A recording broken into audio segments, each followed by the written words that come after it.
Political instability, high inflation rates, high unemployment rates, and a dire economic recovery that has the nation's economy still at lower than pre-pandemic levels. Yes, without a doubt, the United Kingdom's economy is in total shambles. Millions are struggling in the UK. Total government debt has crossed 100% of the GDP for the first time since 1961. Currency crisis, with sterling falling very significantly to record lows against the dollar. We're probably going to see an increase in the base rate, the interest rate, from 5%. If they keep raising interest rates, I think they will drive the UK into recession.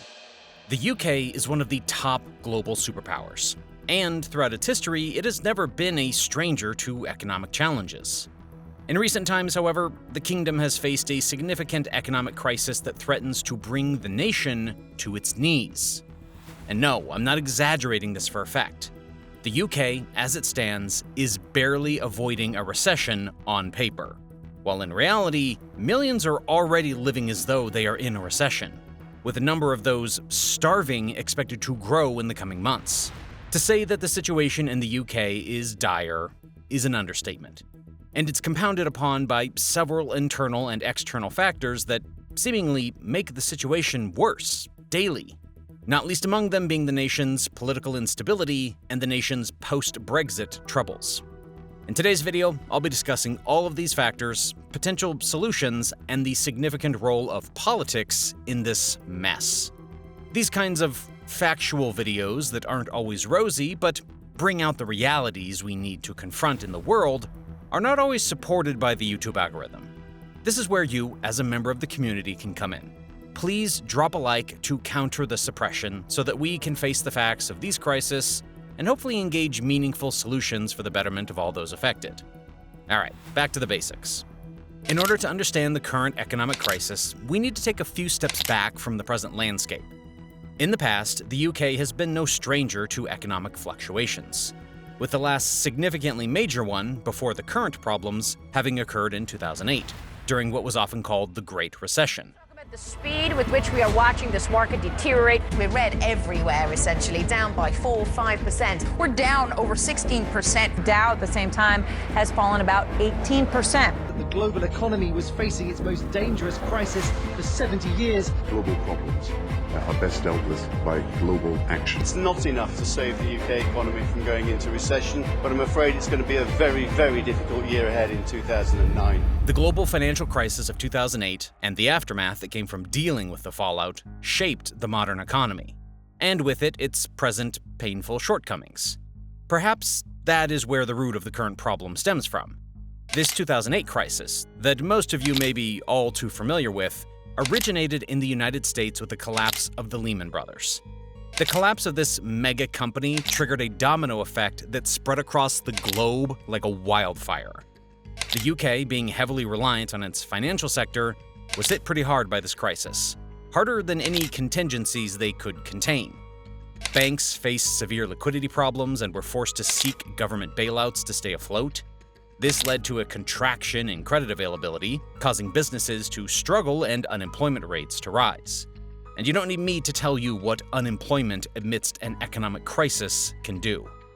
To add to that flaming ball of a hot mess, the housing market also suffered pretty bad during this period. Property prices plummeted as demand dwindled, leaving many homeowners in negative equity. This further worsened the economic downturn as consumer spending decreased significantly. To fix all these issues as best they could, the UK government implemented various measures. These included things like quantitative easing and several fiscal stimulus packages. These initiatives aim to boost liquidity in the financial system and stimulate economic growth through increased public spending. Take note of these because I'll come back to them in just a minute. It's important to note that while these measures did help stabilize the economy at the time, their long-term effects are still in question. It's largely argued that these measures contributed to rising public debt levels, one of the factors that is shaping the UK's current economic crisis. Putting global matters to the side, the truth of the matter is that the UK is in trouble, and a lot of this has to do with internal matters. In the past 30 years alone, UK's economy chose finance over industry, and the government chose austerity over investment. At the same time, British voters chose a closed and poorer economy over an open and richer one, something that I'll get into when I talk about Brexit. Yes, we're talking about everything today. It's an open house. The predictable result of all these choices are falling wages and stunningly low productivity growth, and, of course, the economic collapse of the nation. The UK's economy is in such a bad state that the British Chambers of Commerce predicts that the economy will not recover to pre-pandemic levels until the final quarter of 2024, something that is a massive blow for a G7 nation. To accompany that prediction, the British Chambers of Commerce forecast the economy to grow 0.6% in 2024 and 0.9% in 2025, and for interest rates to end in 2023 at 4.25%, just a quarter of a percentage point higher than the current rate, then fall to 3.25% by the end of 2025. Inflation, on the other hand, will fall to 5% by the end of the year, just meeting the government's promise of halving from 10.1%. Unemployment is expected to jump from 3.7% to 4.5% this year, and 4.8% in 2024 before dipping to 4.1% in 2025. So long story short, it's a bunch of, well, underwhelming figures and numbers that tell a sad story of a once great economy. A huge part of this downfall comes down to policy and politics, which ushers us into the UK's political instability. Perhaps more than any other factor to be discussed here, the political instability of the UK has been the catalyst that has sent the country into a spiraling wormhole. Let's examine that situation. The United Kingdom has found itself in the desperate situation of switching between prime ministers like, well, I don't know, I can't really find an analogy, but you get the point. Between July 2016 and December of last year, the UK found itself with 5 different prime ministers. Yes, you heard that right. 5. It's pretty much like having the US have 5 different presidents in 6 years. The 5 prime ministers to take and leave office were David Cameron, Theresa May, Boris Johnson, Liz Truss, and now the current Prime Minister, Rishi Sunak. The confusion hasn't just been with the highest office in the land. Even other important offices, like the Chancellors of the Exchequer, have shared in the confusion. This has resulted in 7 of these taking and leaving office. These were George Osborne, Philip Hammond, Sajid Javid, Rishi Sunak, Nadeem Zahawi, Kwasi Kwarteng, and now Jeremy Hunt. As if that's not enough, there have been 6 foreign secretaries at the time. These have been Philip Hammond, Boris Johnson, Jeremy Hunt, Dominic Raab, Liz Truss, and now James Cleverly. It's starting to sound like I'm a teacher taking attendance in homeroom, doesn't it? This in and out policy has resulted in all the major offices being unpredictable, and this has affected the economic situation substantially. Political instability always leads to economic chaos. Think about it this way.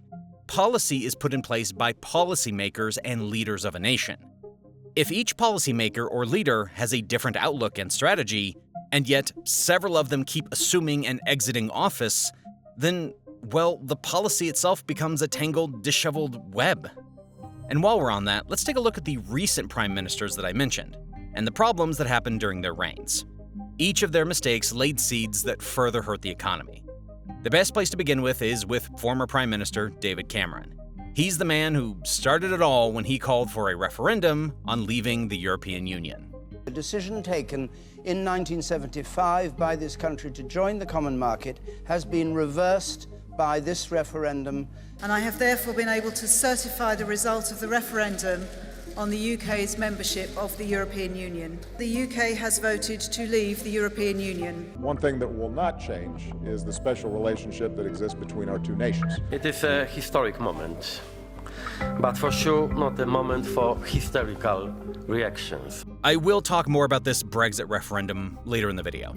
But you see, Cameron had hoped the vote in 2016 would end the civil war inside of his own Conservative Party on Britain's relationship with Europe and to keep the party in power.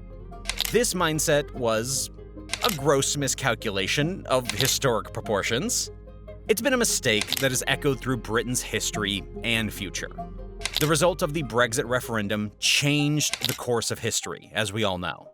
Instead of being rejected by them, the British people voted to leave the European Union by a small but convincing margin. The results not only highlighted Britain's bitter divisions, but also change the course of the country's foreign, economic, and trade policies forever.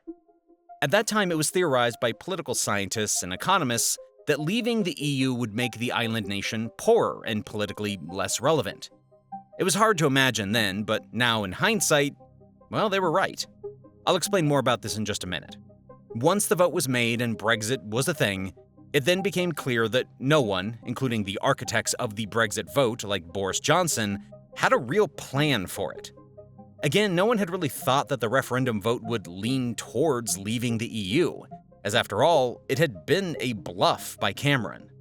Unfortunately, the people had called his bluff, and what ensued next was nothing short of political chaos. Realizing the horrendous mistake he had made, Cameron quickly resigned after the referendum, leaving the next Prime Minister, Theresa May, to deal with the fallout. I think the country requires fresh leadership to take it in this direction. I do not think it would be right for me to try to be the captain that steers our country to its next destination. In my view, we should aim to have a new Prime Minister in place. Her Majesty the Queen has asked me to form a new government, and I accepted. I am honoured and humbled to have been chosen by the Conservative Party to become its leader.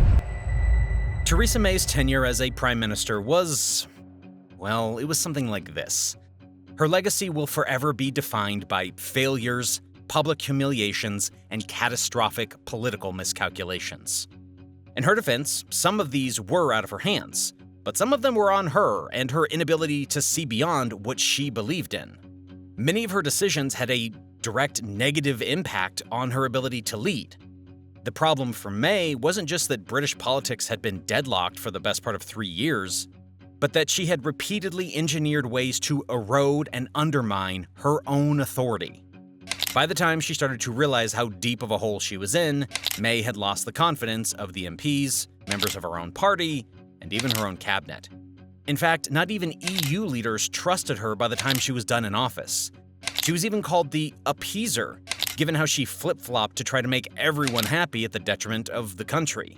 One of the many mistakes she committed, her first and probably greatest mistake, took place in June of 2017. In what was an act of grossly trying to overreach, May held a snap election, convinced she could increase her parliamentary majority of 13 to something north of 100. If this had happened, it would have given May an unassailable position from which to push through her tough Brexit strategy. Unfortunately, that didn't happen. To put it simply, her plan backfired pretty bad. In her self-designed election, May was stripped of her working majority. And from there, it was just a downhill battle. Her tough Brexit stance and horrible political image soon brought her down, leaving Britain in search for another leader. This leader was found in none other than good old Boris Johnson. He was, and is, very different from the rigid political figures that the UK was used to. But this is what potentially made him the assumed right person for the job. Boris Johnson is elected as the leader of the Conservative and Unionist Party. I have just been to see Her Majesty the Queen, who has invited me to form a government, and I have accepted. My job is to make your streets safer. When he came to power, Johnson campaigned to get Brexit done. On this platform, Johnson led the Conservative Party to a landslide victory in 2019. The next year, he completed the UK's departure from the EU. Boris's actions made him appear to be the political reprieve needed to stabilize the nation, and many thought he would be in charge for several years. But one particular pandemic said no. You see, when the coronavirus pandemic began, Johnson underplayed its effects, telling people not to worry as it wasn't anything serious. Perhaps it took a flirtation with his own death after he contracted the virus for him to realize just how dire the situation really was. His reaction to the virus certainly changed after he was released from intensive hospital care. However, his slow and sluggish response to the pandemic led to a lot of deaths in the nation. Over 200,000 people died in the UK, giving it the highest death toll in all of Europe, a fact that rightfully drew heavy criticism. As if the horrible handling of the pandemic wasn't enough, his own actions during the pandemic are what signed his fate. Long story short, Prime Minister Johnson was caught in a web of his own lies. One of the last and fatal lies was his claim that he had not been told directly of complaints of sexual misconduct committed by the former Deputy Chief Whip, Chris Pincher, a claim rapidly exposed as false in a rare intervention from a former permanent secretary at the Foreign Office, Simon MacDonald. It turned out that Johnson had indeed been briefed about Pincher, and that once again Johnson had not told the truth. Dishonesty was clearly a hallmark of Boris Johnson's tenure as Prime Minister. His most heartbreaking and final straw, however, was with the pandemic, and it revolved around COVID guidelines. Just like I'm sure you've had several restrictions in your own country during COVID, the same restrictions existed in the UK. Johnson's government ruled out social gatherings to limit the spread of COVID. This meant that families were separated, some had to bury loved ones alone, and families were distant. This was a hard pill to swallow, but because it served a greater purpose, everyone just kind of dealt with it. Until it emerged that Johnson's government had been having several parties at the time when public gatherings were not allowed. At first he tried to deny it, but as more proof piled up, even showing that he had attended to such events himself, Johnson was busted. His lies incurred the wrath of the nation as people started coming out and criticizing his deplorable behavior. Well, it's clearly a party. I mean, it's clearly a celebration. He's cheersing and putting his drink up in the air and having a toast. I don't know what he's toasting because the rest of us were all devastated, losing relatives. I lost relatives during COVID and many other people have got their own stories about that, and I think it's just despicable. And what's compounded is that he knew that he'd broken the rules and he's known it all along, and yet he's tried to get away with it. He's tried to lie to the British public and he's tried to lie to Parliament. What do you make of the fact that the Prime Minister was not fined? I find that astonishing because those pictures look pretty clear to me that there was cheers, there was partying, and it was a gathering that doesn't look particularly like work to me. The Prime Minister was forced to apologize and pay a fine. And with these actions, his political suicide was complete. He had lost the faith of the nation, and the only thing left was to follow in the steps of Cameron and May before him and resign. That cleared the path for the next Prime Minister to take office. You know, it's pretty hard to rate these former prime ministers in regards of whose reign was worse, but this next one was memorable, for sure. The next number 10, as they call it in the UK, was Elizabeth Truss. Truss began as Prime Minister in September of 2022, and she burst onto the scene with a lot of energy that she later said at the end of her reign was her going too far too fast. The moment she got in power, Truss proposed a radical agenda that she claimed was designed to kickstart economic growth. Her motto was centralized on growth, so she started pushing for maximum growth the moment she could. Given that the UK was in economic ruin, she deduced that growth was the way out of it. She set out to achieve this growth through certain policies and packages. Her signature package was one of £45 billion, or more universally $56 billion, in unfunded tax cuts, which disproportionately favored the country's wealthiest. These actions of hers succeeded only in crashing the pound, spooking the markets, and undermining Britain's credibility around the world. Truss's need for growth proved too radical for traders. The pound was sent spiraling to reach its lowest value against the US dollar, coming close to parity with the US dollar, having fallen from a high of $1.34 in the same year. This was an embarrassing fall, and the pound, long seen as a safe haven, was drawing criticism and losing investor confidence. To salvage what was quickly becoming a disastrous situation, the central bank, the Bank of England, intervened to avoid a raid on pension funds and rebukes from foreign observers. Elizabeth Truss's tax reforms had the opposite effect of what she had hoped for. Her proposals triggered an immediate economic meltdown from which her reputation never recovered. By prioritizing growth at a time when the nation needed stability, Truss had played the wrong hand. Instead of soothing people's fears regarding rising inflation, which was at 10%, and the ever-skyrocketing energy bills, Truss's government simply gave them more to worry about, including rising mortgage rates and an economy in peril. Her promise to cut down taxes without reducing public spending was done with no actual plan, which then spooked the markets into thinking the nation was going to accumulate more debt. The move, which appeared to also violate public spending curbs, tore apart the pattern established by the three conservative prime ministers who went before her during 12 years in power that tried to emphasize fiscal prudence. It went from fiscal prudence to well, whatever it was that Truss had in place, her larger-than-life, biggest tax cut package in 50 years was her real downfall. Truss's mistakes can simply be narrowed down to 3 Ps. That is poor policy, poor presentation, and poor positioning. Firstly, her poor policy is now apparent from all that we've been discussing. It goes without saying that removing barriers on bankers' bonuses and reducing business taxes was never going to land well in the middle of a cost of living crisis. She should have, as people in showbiz like to say, known her audience. Next, she had a poor presentation in that Elizabeth Truss failed at the people's game. Halfway into her reign, she was just viewed as a cold and heartless person. One can actually argue that the most important form of intelligence for a prime minister is not intellectual or financial, as all that could be delegated, but it is emotional intelligence. The simple fact is that Truss never seemed to be able to regulate or relax. The interview responses were always too mechanical, and the body language too cardboard. And at the end of the day, when people are suffering from your poor policy and you come out sounding robotic and non-caring, well, it's more fuel for that wildfire we talked about. The last of the P's is poor positioning. If the troubles of Truss reveal one thing, it is most probably the dangers of the British Constitution. It remains a power-hoarding constitution, where an incredibly small number of people can make massive decisions with very little, if any, scrutiny. Her sidelining of the Office for Budgetary Responsibilities is a case in point. All these poor decisions and actions ultimately left her in a space where she followed the steps of her predecessors and did this.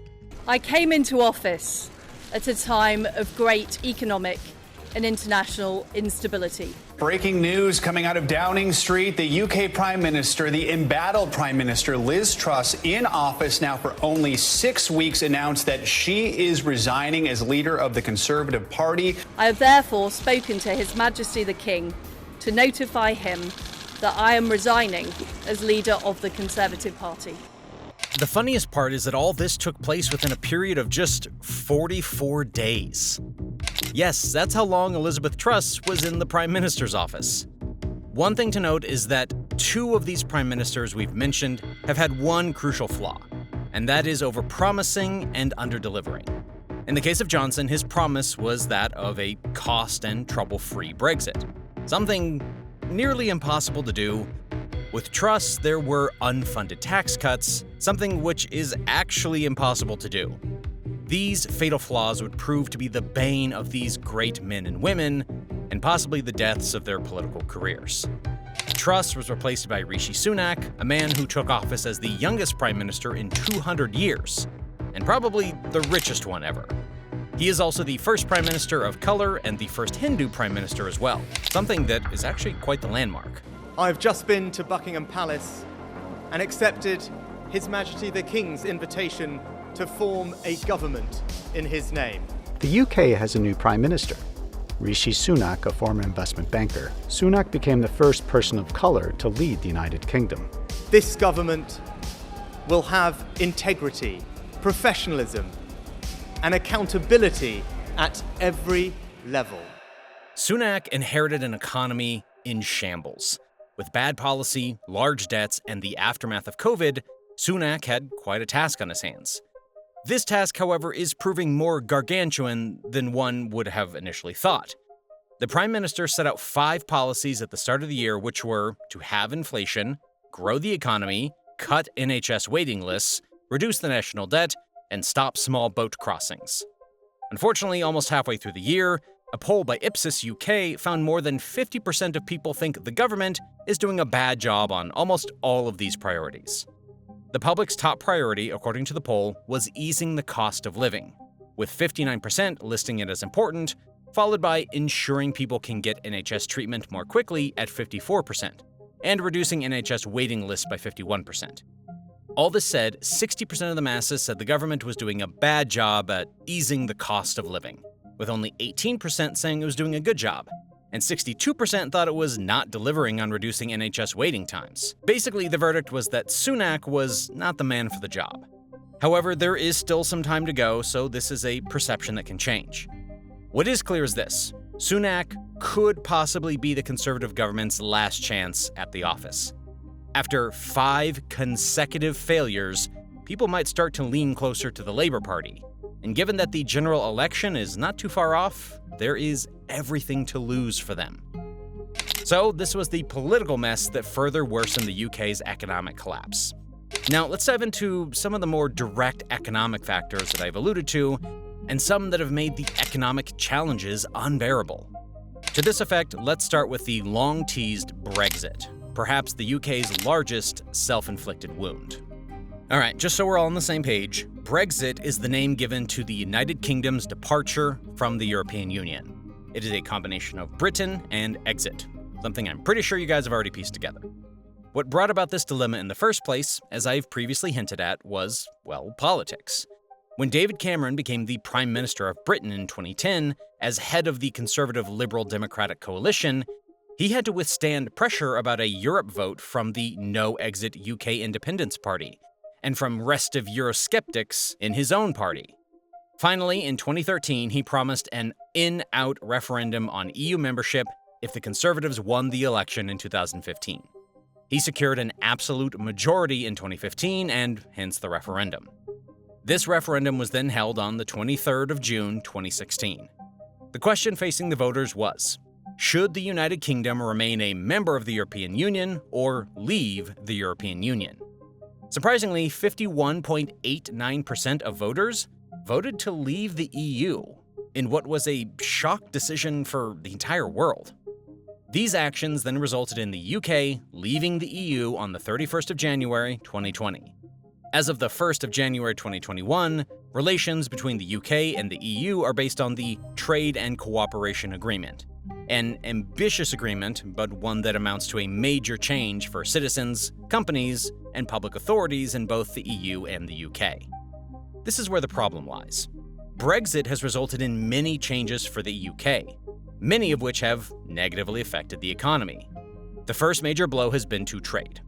You see, as the UK pulled out of the Single Market and Customs Union in 2021, companies trading with the EU faced new rules, new paperwork, and new checks on some goods. That prompted fears over what would happen to the £550 billion of trade between the UK and its nearest trading partner.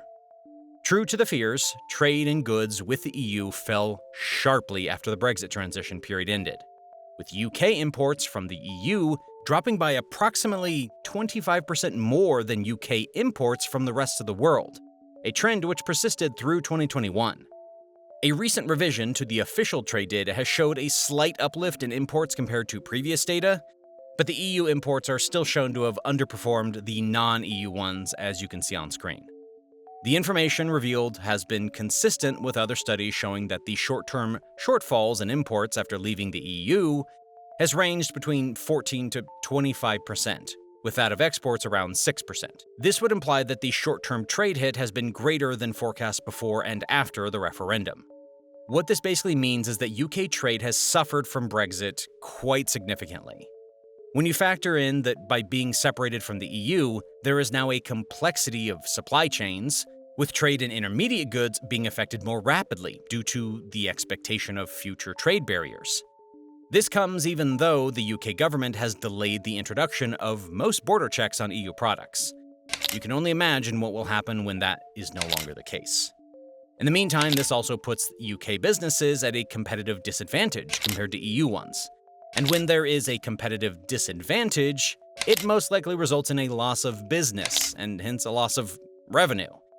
In addition to this, as a result of Brexit, the United Kingdom's trade openness has fallen more than has been seen in other comparable economies. The UK economy is now less open to trade than before Brexit, no doubt as a result of the barriers and the conditions that were imposed. Trade openness, measured as a ratio of trade relative to gross domestic product, has fallen by 8% between 2019 and 2021, driven by a sharp fall in trade with the EU. Undoubtedly, the pandemic adversely affected trade for the UK as it did for other countries, but the UK's drop is at least 3% greater than comparable countries. What this suggests to me is that Brexit is one of the main drivers of this underperformance. Finally, while still in trade, the hurdles imposed on and faced by UK businesses are at a record high. This red tape that previously did not exist is now a bane and a hindrance to trade. Custom export declarations that businesses must fill in when moving goods from the UK more than tripled after the UK left the Single Market and Customs Union, while import declarations have increased by 50% during this time. This is an unprecedented increase in the red tape facing businesses. Not only does this raise the cost of trade, putting smaller firms that cannot absorb extra costs at a disadvantage, but it ultimately contributes to higher consumer prices. All this ends up adversely affecting the economy and hence, in part, the mess that the UK's economy is currently in. Brexit has ruined trade, and trade is a driving force in the economy of the UK. If left unresolved, this is going to keep affecting the nation as the post-Brexit wounds refuse to heal. Perhaps the only benefactors of this trade situation are the domestic food producers. The numbers estimate that they have seen a £5 billion boost in business, no doubt as a result of the low importation. For the greater part, though, trade after Brexit has been a disaster. To try and curb this, the UK has been scrambling for trade deals. This has resulted in the signing of 71 new trade deals that mostly seek to resolve the errors, so to say, of Brexit. These deals include those that the UK has signed with Australia and New Zealand, but they're only expected to deliver a tiny boost to trade, and even that will take several years. It's unclear if any of these will in any way help, but as with most things, I suppose time will tell. Other than trade, investment within the UK has dwindled down pretty significantly. The thing is, how much businesses choose to spend on factories, training, equipment, and technology is also affected by the UK's relationship with the EU. Given that the relationship with the EU is a choppy mess of niceties, then, well, the problem persists. Since the referendum took place, investment has stalled as businesses remain wary of the outlook of the economy. The investment wasn't great even before 2016, but if it had continued its pre-referendum trend, the economy would no doubt have been in a better place than it is now. Business investment in the UK is 31% below the pre-referendum trend. In the EU, by contrast, business investment is currently 2% above its pre-2016 trend. Not all this difference can be attributed to Brexit, not least because COVID has affected countries differently. But one thing is for sure, such statistics give a close picture of the reality of the situation and the effect of Brexit on the nation. Certain studies trying to identify the effects of Brexit on investment have found that the mean estimate shortfall is 19%, almost double the average forecast. When it comes to economic matters, it's always hard to link a cause and effect, and this has resulted in various theories. Some, including the International Monetary Fund, have suggested that uncertainty surrounding Brexit, including the unsettled issue of the Northern Ireland Protocol, has deterred at least some spending that could have gone into the nation. Others, like Sir Richard Branson, have suggested that the cost of Brexit red tape would put them off investing in the UK.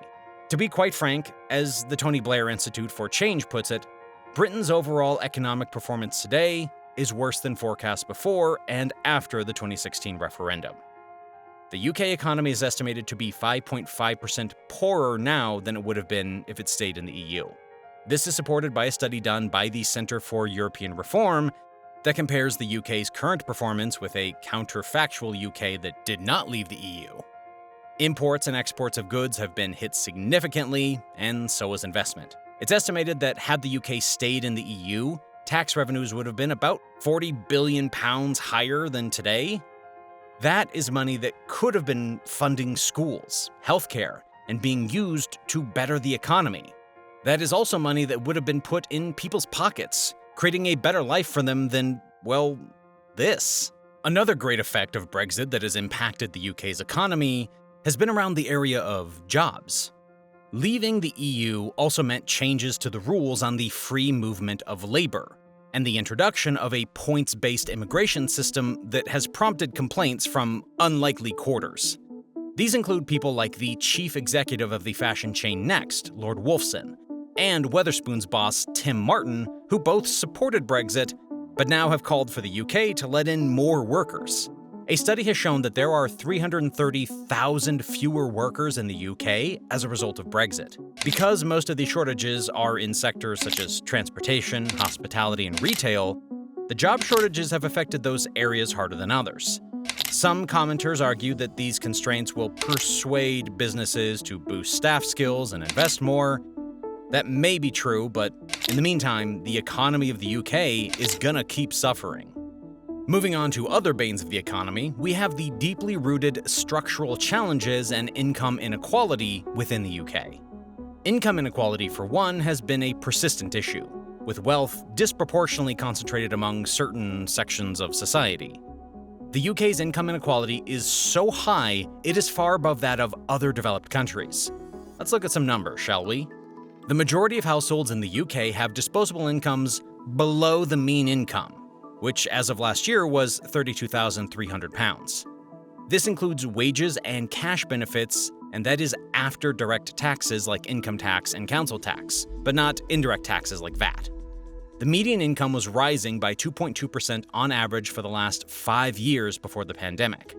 However, in 2022, incomes for the poorest 14 million people fell by 7.5%, whilst incomes for the richest fifth saw a 7.8% increase.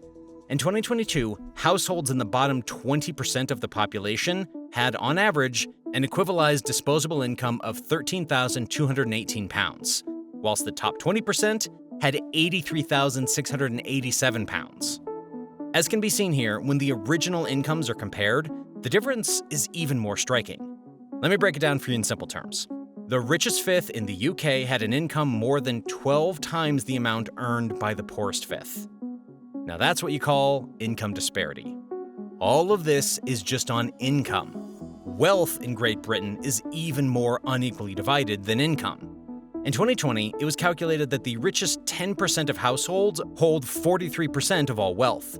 The poorest 50%, by contrast, own just 9%.